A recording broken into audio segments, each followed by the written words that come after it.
guys, magluluto na po tayo ng ating lunch at i-share ko po sa inyo guys yung aking recipe. Guys, may bago akong recipe at i-share ko po sa inyo, ha? Disclaimer lang guys, baka mamaya magkaiba tayo ng recipe. Ito lang po yung aking simpleng lunch ngayon. Guys, meron ako dito isang bangus. Yan. At ilagay natin yan sa... Lagyan natin yan ng palaman. For that, lalagyan na natin siya ng paminta. Okay tayo guys ng paminta para medyo maanghang. Ito palalagyan natin yan ng pampalasa. Ito na lang guys sa kamay ko kasi medyo konti lang yung ating ilalagay. Then, ito guys yung aking ilalagay. Naghiwa na ako ng kamatis, ng sibuyas. Nilagyan ko siya ng luya guys at saka ng bawang. Para, ayan o, para makakain ko siya. Lagyan ko siya ng luya para matanggal yung medyo maglansa niya. And guys, hindi ko siya natanggalan ng, hindi ko siya talaga tinanggalan ng ano guys, ng ano, kaliskis. Ayan. Then, lagyan natin ng konting salt. Konti lang guys, para hindi naman siya masyadong, kasi meron akong tagay na, yan. Kayo guys, anong yung lunch nyo ngayon? Kami ay eto guys. Tsaka saka ko siya ng Gigi. Para yummy-yummy ang ating eat.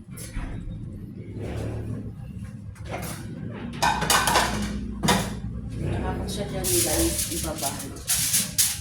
Mabalot natin yan. Itupiin muna natin.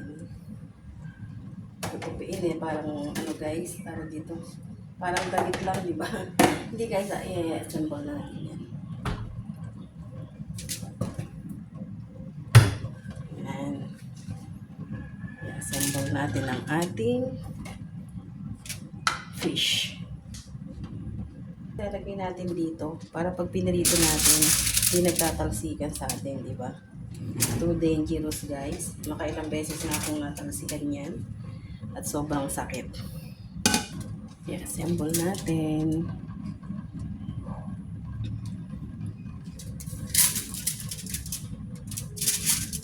Masarap niyan guys ang sawan sa toyo. Tsaka sili. Pwede meron tayo niyan. Unang masarap na ulam, di ba? Kaya kailangan natin mag-sakripisyo.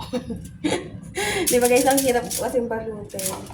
Pasensya na po hindi naman tayo masyadong perfect sa ating ginagawang luto. Ayan. Para lang guys, safe tayo sa talsik ng mantika. So, diba guys? Yan na, ipipirito na natin yan. Guys, maglalagay na tayo ng oil. Kailangan medyo maraming oil. Alright guys. Sabi na natin bilhin ngayon. Ito. Sabi natin bilhin ngayon. Okay. Guys, magkakasigan na. Nasa-shower na.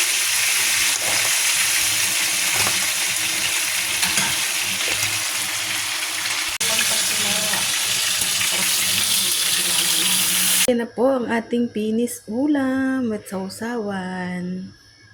Thank you for watching guys. Please follow, like, and share. Bye!